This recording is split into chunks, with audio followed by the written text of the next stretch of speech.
Bonjour à tous, c'est Taz. On se retrouve pour une nouvelle vidéo sur le réseau et plus particulièrement sur du matériel. Donc j'ai acheté auprès d'un revendeur ces dernières VTU aux couleurs de Rémi, donc région centre, de la marque Pico en 87e. Donc dans cette vidéo, on va voir comment les équiper d'éclairage. Donc d'éclairage et on va installer des personnages dedans pour faire un peu plus de réalisme. Donc on va voir ça au cours des prochaines minutes. Donc déjà je trouve que donc, la livrée est en livrée Carmillon Rémi, donc époque 6. C'est ce qui roule actuellement en région centre. Donc c'est super sympa à Pico d'avoir fait cette édition là. Donc on va déjà démonter la caisse entièrement, séparer les bougies, la caisse, l'intérieur. Je vous reprends dès que c'est fait. Donc voilà, après donc les bougies, rien de bien compliqué. Vous tirez dessus, ça descend. Rien de bien sorcier au niveau de ce point-là.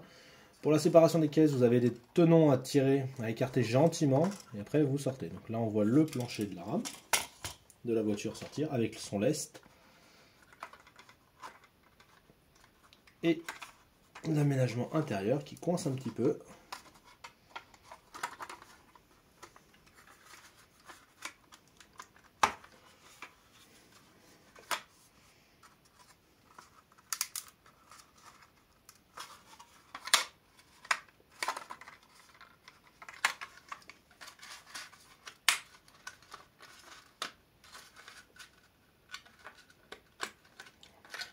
Et voilà, donc on a la caisse d'un côté, l'aménagement intérieur que vous pouvez voir. Donc on est sur une voiture de deuxième classe.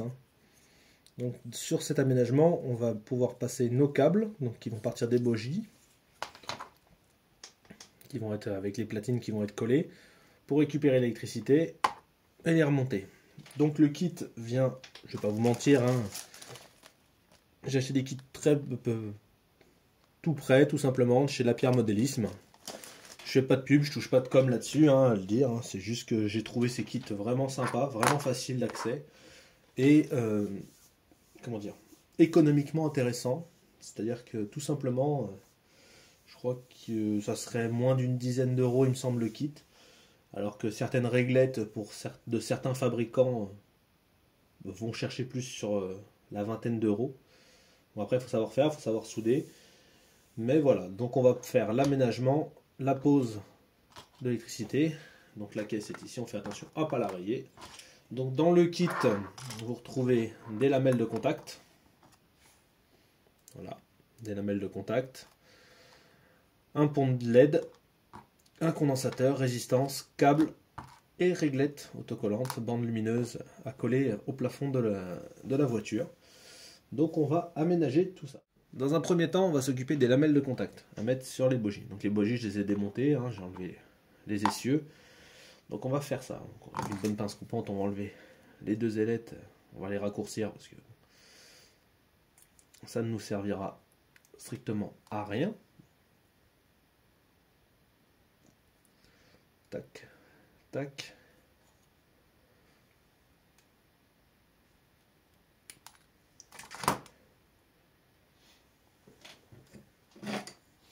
Avec une lime, on va légèrement arrondir le trou.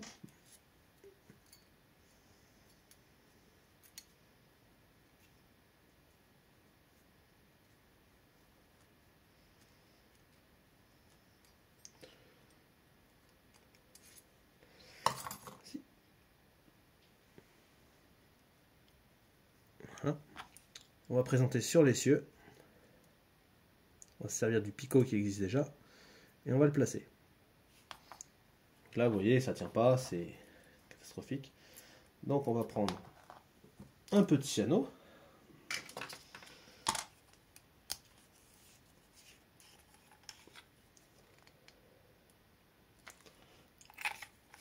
Tac, tac, tac. Un peu de cyano gentiment. On va enduire le bogie de cyano.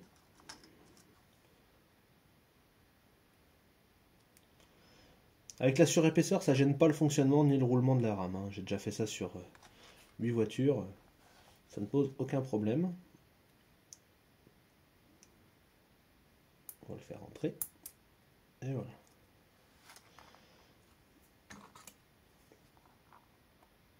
On va bien le plaquer pour être tranquille. Ça va faire sa prise et ça va coller naturellement, sans aucun problème. Même opération pour le deuxième. Donc je ne vais pas vous remontrer ça. Donc léger. On se retrouve juste après une légère ellipse, une fois que c'est fait.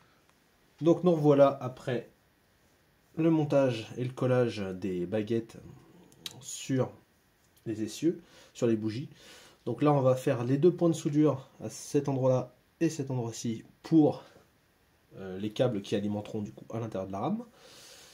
Donc j'ai déjà mis un coup d'acide et on est parti, on va faire un petit point de soudure, donc avec un fer à souder classique, hein, rien de bien sorcier.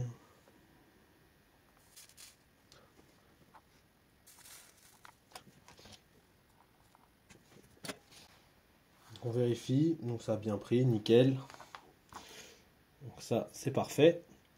Alors on va tout de suite passer au remontage, sachant qu'il y aura un bougie dans un sens et un bougie dans l'autre. De toute façon c'est les mêmes, hein, c'est identique, ils n'ont pas de sens chez Pico. Donc pour savoir, parce que pour pas te faire court-circuit, on va mettre les côtés isolants des bougies du même sens, en passant bien les lamelles dessous.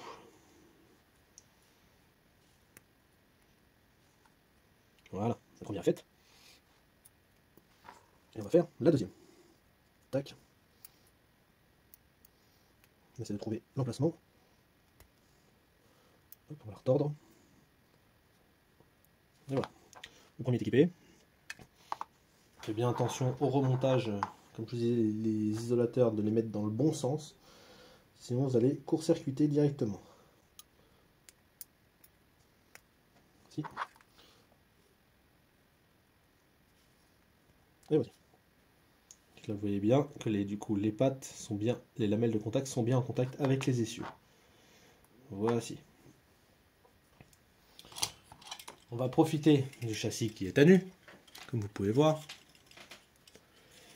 et du petit trou existant pour faire passer le câble. Ça nous évite de percer la coque, tout simplement. Qui dit percer la coque dit aussi percer l'intérieur et l'aménagement intérieur, donc c'est pas trop ce qu'on veut. On veut éviter, on va dire ça comme ça. L'aménagement intervient comme ça. Donc on va passer ça à travers les trous. Donc j'ai quand même percé l'aménagement intérieur pour passer les fils. Donc on va commencer déjà par remonter les essieux en les passant à travers ces petits trous.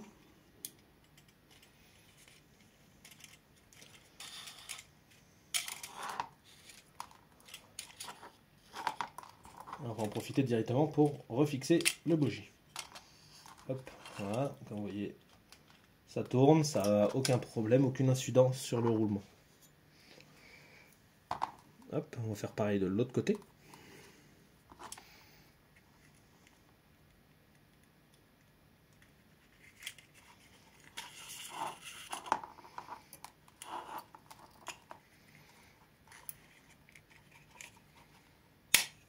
Hop. Tac, tac. Jusque là, on est bon.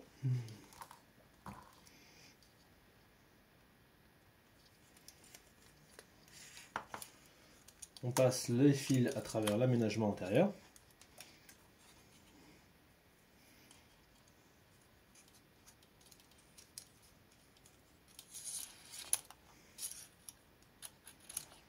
On pose le tout sur le châssis.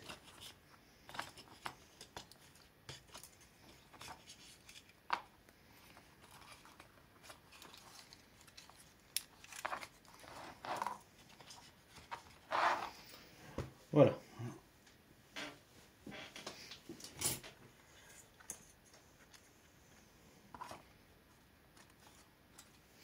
Voilà, donc maintenant on va passer à l'étape des personnages. Voilà. Alors, maintenant que tout est bien remis à sa place, donc je me suis procuré un petit sachet de personnages. Vous pouvez voir là, hein, c'est du personnage non détaillé, hein, c'est pas du noche ou des choses comme ça qu'il faut peindre. J'ai acheté ça en gros, c'est vraiment pas cher. Mais ça va bien pour mettre dans les rames, parce que, sauf si vous voulez vraiment mettre en scène des situations un peu plus poussées, sinon ça va bien, parce que les personnages ont toutes les couleurs, ils sont un peu grands, il va falloir un peu les recouper, un peu les charcuter, tant pis pour eux. Ils prendront le train sans jambes, j'ai envie de vous dire. Donc on va partir là-dessus, donc pareil, hein, on va mettre un peu de cyano. Ah, vous embêtez pas avec vos récipients, personnellement, un fond de bouteille découpée, ça va bien pour les différentes colles, les mélanges, des choses comme ça. Vous n'allez pas acheter 50 personnes. Donc comme je vous disais, j'avais une pince Bruxelles qui traînait dans le coin. Hop. Les personnages sont trop grands pour être installés correctement dedans. Donc on va les charcuter tout simplement. On va commencer avec cette petite dame. Donc truc tout bête, hein, vous prenez une pince et vous coupez le bas des jambes. Hop. Un coup de cyanoacrylate. Vous enduisez bien les jambes et le bas du dos de la personne que vous voulez mettre dans la rame. Et vous la posez. Tac.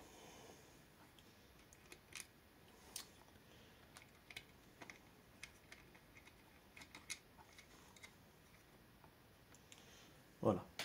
Faites attention que ça ne déborde pas sur l'extérieur de l'aménagement intérieur, sinon impossible à remonter le jour, au moment du remontage, vous n'y arriverez pas, tout simplement.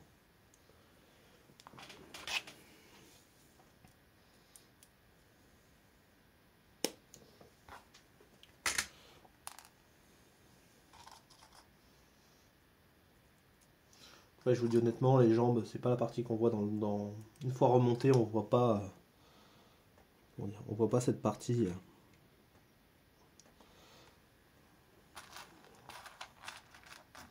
Donc voici, hein, rien de bien sorcier, hein, vous prenez... Vous pouvez même si, dans certains cas, on va prendre par exemple pour ce carré, on peut voir si la dame passe, voilà, vous voyez. On peut même laisser les jambes là où c'est un peu plus espacé, où ça risque d'être vu, mais franchement, moi ça me gêne pas sur les autres rames. Donc je vais faire ça, je vais poser tous mes petits personnages que je vais mettre dans cette rame. Et je vous reprends après. Alors voilà, là on a collé donc le câble, on n'aura pas besoin de suite. Donc voilà, comme je vous ai dit, c'est invisible, ça se voit pas. Même de toute façon, ça se voit pas tout simplement. Donc on va attaquer tout ce qui est soudure, maintenant des composants entre eux. Donc je vous invite moi à acheter ce petit truc là, hein, sur Action ou d'autres, pour pas cher on va dire. Le moins est indiqué sur le condensateur, donc on va souder les deux ensemble déjà. Tac tac. Le moins avec le moins. Et le plus avec le plus.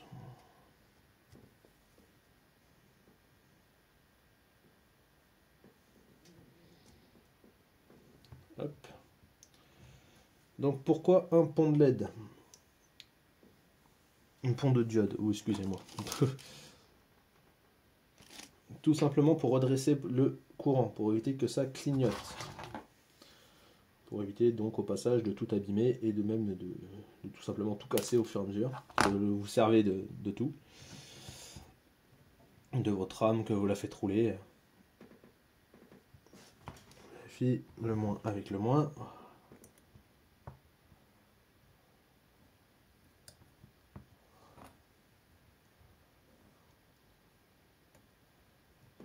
Voilà, tac.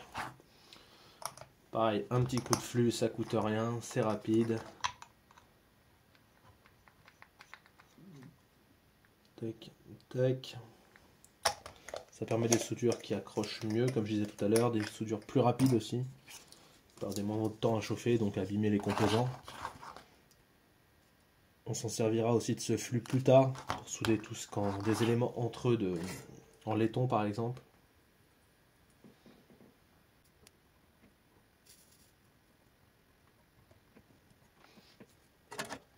Hop.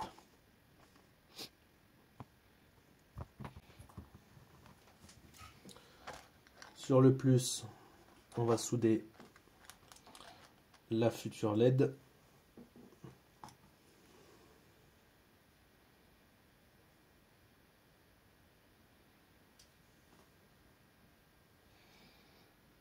Tac, tac.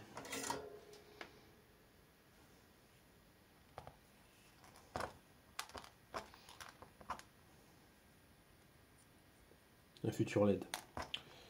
Et la fatigue, je dis des bêtises, la future résistance pour alimenter le cordon LED.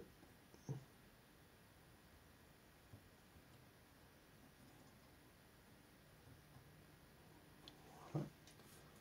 Tac, tac.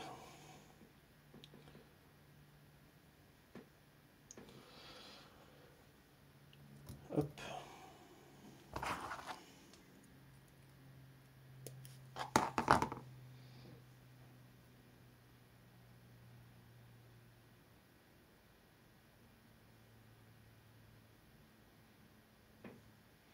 Donc les deux arrivées. Ici, ça va être l'alimentation qui vient des bogies, tout simplement. Donc on va déjà souder tout ça directement en place. On va prendre un peu de rallonge, mais pas non plus énorme. Le but du jeu, c'est de tout faire disparaître, de tout cacher.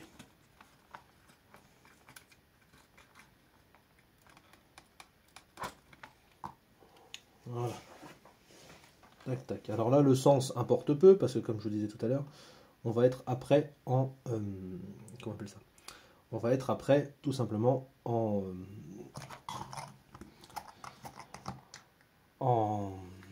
électricité comment dire, alternative, parce qu'on est sur un réseau digital.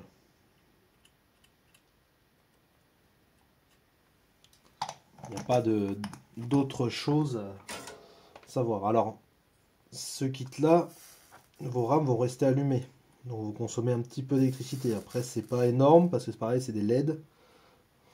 L'avantage du condensateur qu'on a soudé aussi, c'est que tout simplement, vous n'aurez jamais de, comment on appelle ça, de micro-coupure sur le réseau. Vous aurez donc un rendu beaucoup plus sympa que si ça coupait tout simplement toutes les 2 secondes.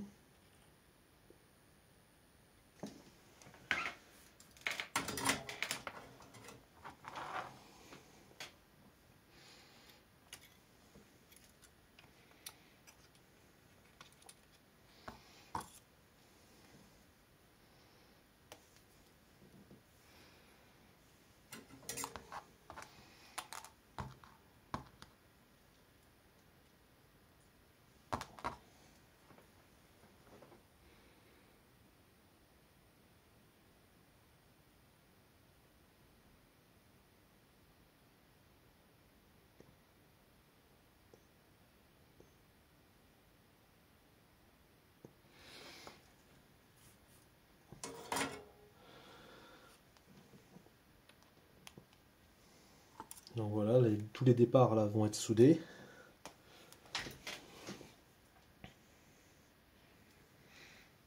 À la baguette lumineuse.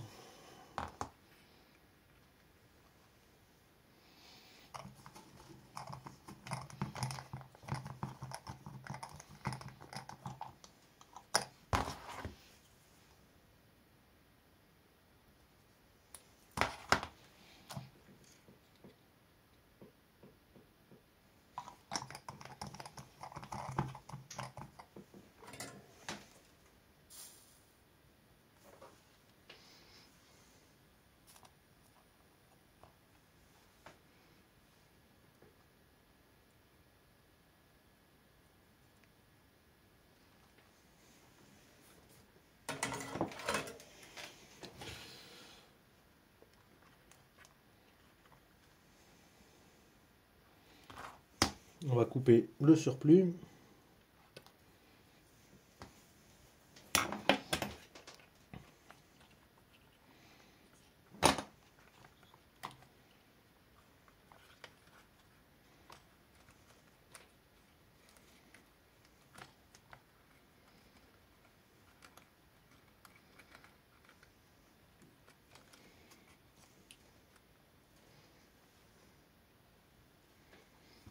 Vous pouvez voir, hop, tout est rentré à sa place pratiquement définitive. Hein.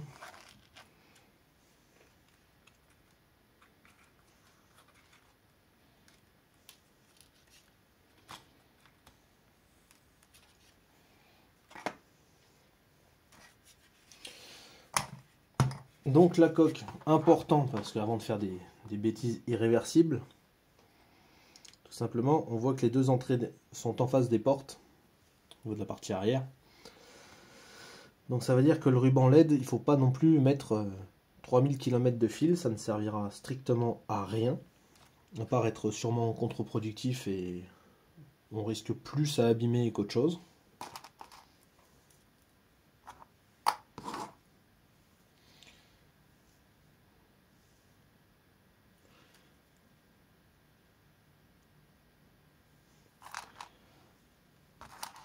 Donc ici c'est pareil, hein. ma pince, elle est ici. Tac.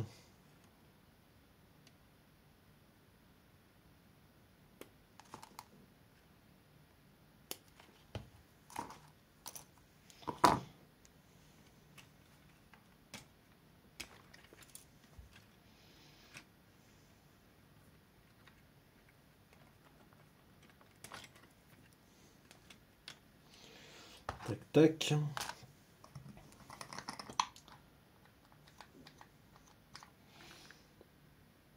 On va étamer les deux sorties pour aller plus vite à la soudure.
Ah.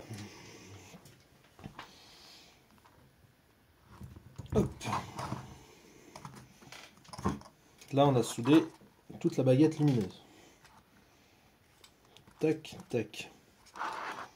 Tout est à sa place.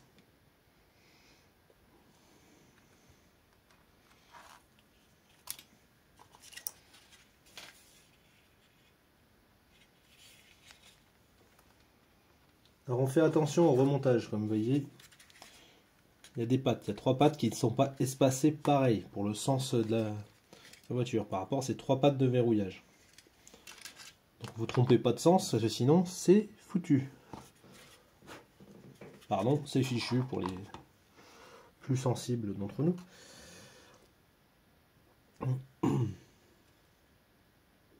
Théoriquement la coque va dans ce sens. Donc, vous voyez, on la retourne pour aller comme ça. On voit que les ergots coïncident. Donc on va la mettre comme ceci, l'aligner.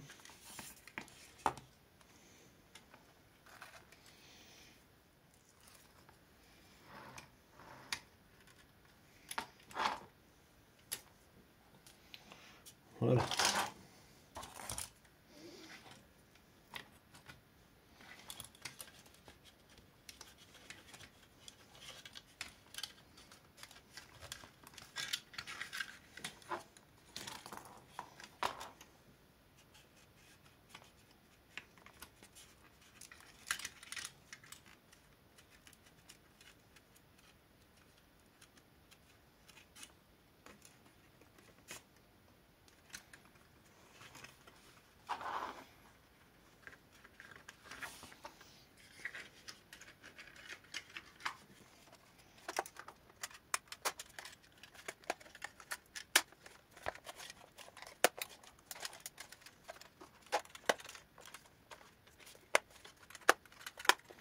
Et voilà. Elle est entièrement refermée, on voit aucun fil qui pend à l'intérieur. Maintenant on n'a plus qu'à faire un essai. Donc voilà, donc après ce montage que vous avez suivi, voilà le résultat final. Vous voyez, hein, ça ne change rien au niveau du roulage. Voilà, les personnages on les voit bien dedans. Je ne sais pas si vous allez voir si j'incline la remorque, mais... Ah, hop. Ça c'est normal, c'est le condensateur qui évite justement que ça fasse ceci. Donc les personnages sont bien dedans. Vous ne pouvez pas les louper, on les voit bien là, donc voilà. Bon bah à bientôt, j'espère que vous aimerez la vidéo, commentez, n'hésitez pas et à très bientôt. Salut, salut, ciao ciao.